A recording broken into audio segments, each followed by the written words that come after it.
Alors, bonjour, Monsieur Tramor Kemena. Bonjour. Merci d'avoir accepté notre invitation. Je vous en prie. Alors, première question, quelles sont les motivations qui vous ont poussé à vous spécialiser dans l'histoire de l'Algérie contemporaine? J'ai pas un lien particulier avec l'Algérie, un lien fort. J'ai pas quelqu'un marqué par cette histoire-là.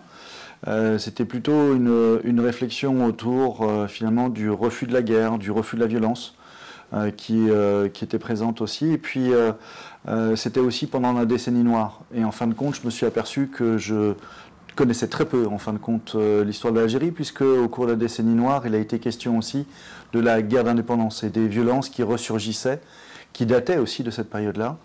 Et quand j'ai vu ça, en fait, je me suis rendu compte que finalement, cette guerre-là, je ne la connaissais très peu. Et finalement, j'ai commencé à lire un livre de Benjamin Stora, et je me suis rendu compte finalement qu'il y avait des personnes aussi du côté français qui avaient refusé de participer à cette guerre. Dans son livre, c'était simplement sur une note de bas de page. Et je me suis demandé finalement, et il disait qu'il y en avait 500, 600. Et je me suis demandé qui étaient ces personnes-là. Et c'est comme ça que j'ai voulu travailler sur ce sujet-là. Je suis parti après pour 10 ans de recherche sur ce sujet. Et au bout du compte, ça m'a amené à faire une thèse de quasiment 1500 pages.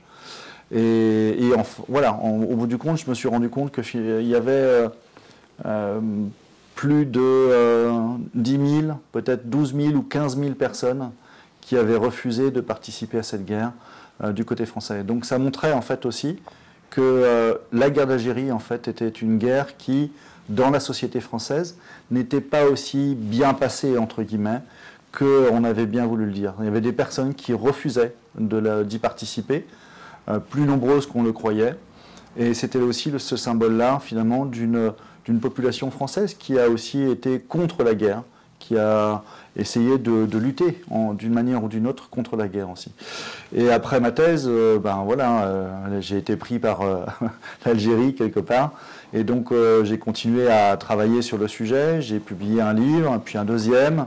Et puis au fur et à mesure, je me suis intéressé évidemment de plus en plus à toute l'histoire de l'Algérie. Je suis remonté sur la période coloniale. Je me suis intéressé aux mémoires de la guerre d'Algérie dans la société contemporaine. Et j'ai creusé différents sujets. Et donc je ne suis pas prêt maintenant d'arrêter, je pense. D'accord. Vous êtes membre de la commission mixte algéro-française Histoire et Mémoire. Dites-nous dans quel état d'esprit s'est déroulée la première réunion et quels étaient les principaux chantiers que vous avez abordés? Oui. Donc la commission mixte s'est réunie à la fin avril, pour la première fois. Nous sommes rencontrés en visioconférence. C'était donc un moment évidemment très fort et très solennel. Je pense que de part et d'autre, on avait peut-être un peu d'appréhension parce qu'on se demandait finalement comment ça allait se passer. Et puis de voir des personnes en réalité de se rencontrer autour d'une table, de discuter, c'est pas la même chose évidemment qu'au cours d'une réunion en visio de manière évidemment très lointaine quelque part. Et donc pour les uns et pour les autres, je pense que c'était un moment un peu d'appréhension, on se demandait vers quoi on allait, et puis finalement, la réunion s'est très bien déroulée, elle a été très chaleureuse, et j'en remercie d'ailleurs aussi les membres de la commission algérienne, parce que c'était vraiment un moment très fort, très bien, qui mettait vraiment... qui était constructif, de part et d'autre, qui était vraiment constructif. Je pense qu'on a envie de travailler, envie d'avoir des résultats de part et d'autre, et donc ça augure du meilleur finalement. C'était une réunion où on s'est entendu sur tous les sujets, et donc ça a permis de poser les bases, en fait, de réfléchir dans un premier temps à comment on allait travailler, ce qu'on allait pouvoir aussi, dans quel sens est-ce qu'on allait aller.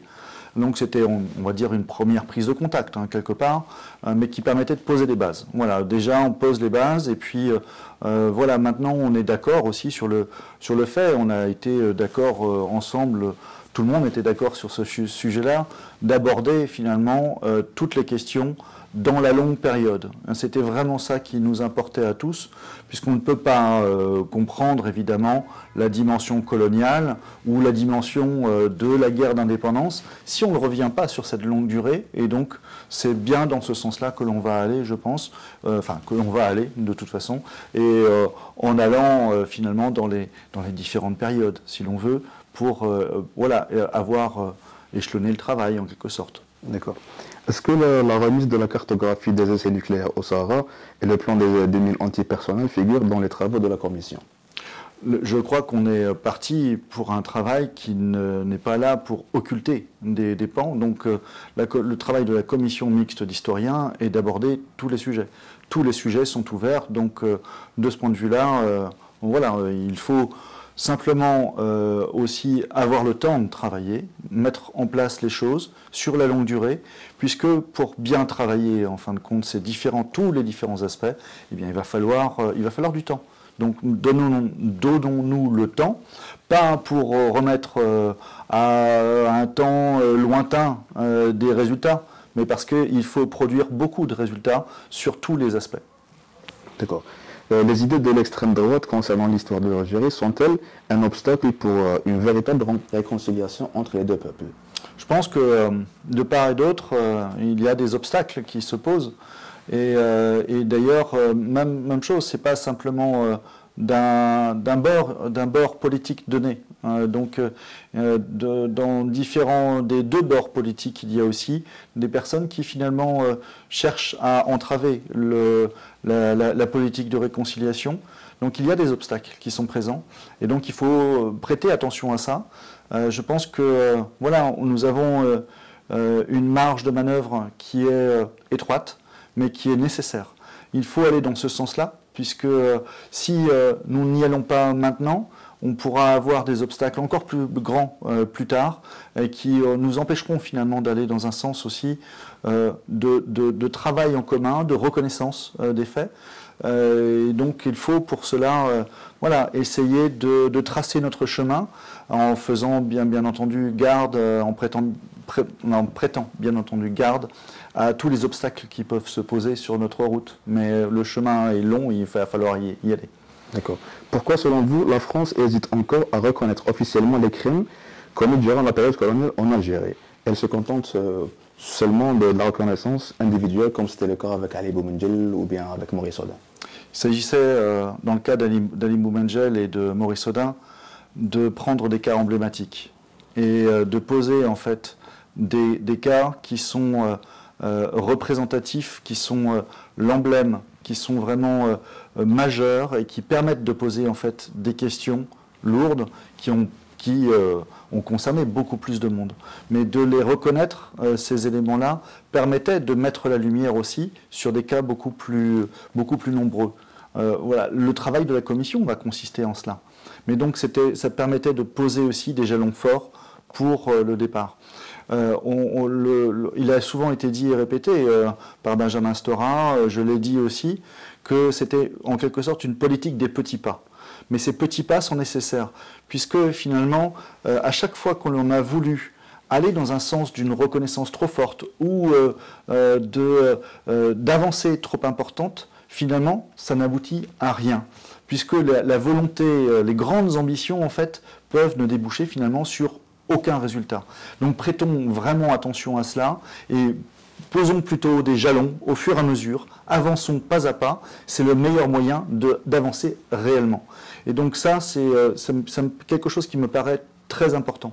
D'autant plus que quand on regarde aussi différentes autres reconnaissances dans le monde entier qui ont pu être faites, finalement de grands discours peuvent satisfaire sur le moment. Souvent, d'ailleurs, ça satisfait la personne même qui le dit, mais au bout du compte, ça n'avance en rien après.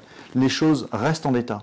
Mieux vaut des éléments concrets, tangibles, des avancées qui permettent d'aller dans ce sens-là, travailler sur la question des disparitions, travailler sur la restitution des crânes, etc., plutôt et de manière totalement concrète. Ce sont des choses qui sont concrètes, ce ne sont pas des notions abstraites.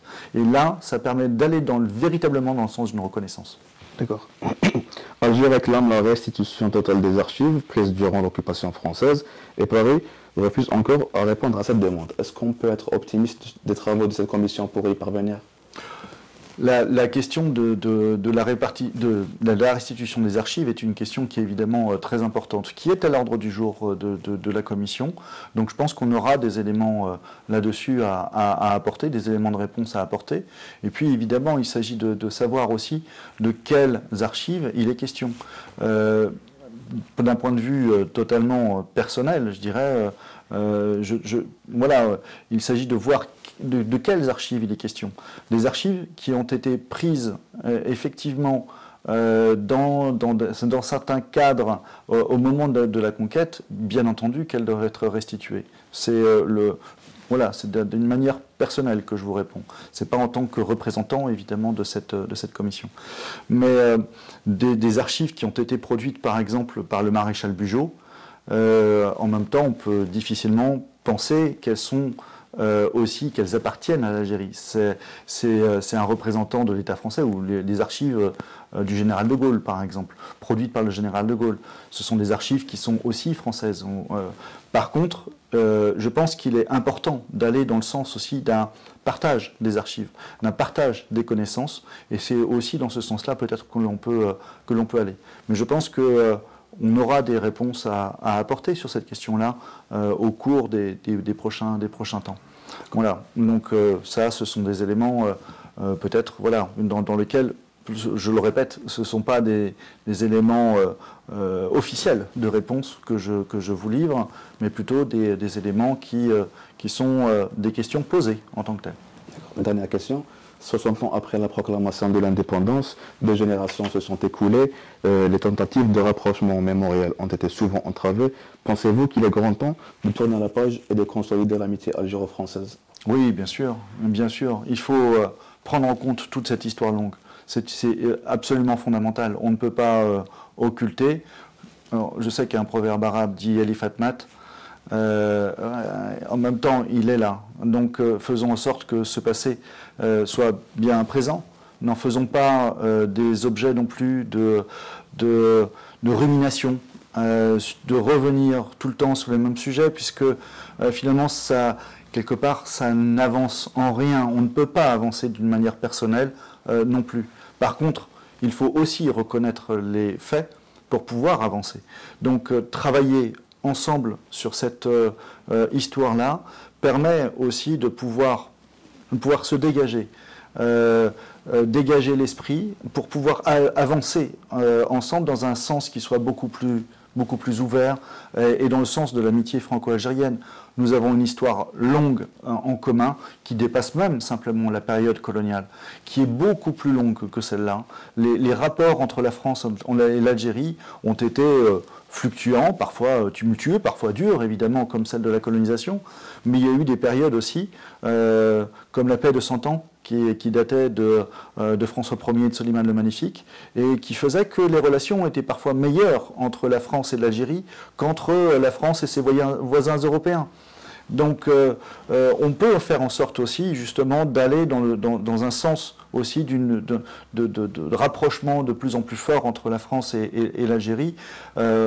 Aujourd'hui, on le voit bien, nos peuples sont unis encore, et donc il est important pour cela aussi de dépasser les contentieux historiques pour aller vers un avenir beaucoup plus radieux. J'y travaille depuis longtemps, je l'espère de toutes mes forces, et on essaiera d'aller dans ce sens-là.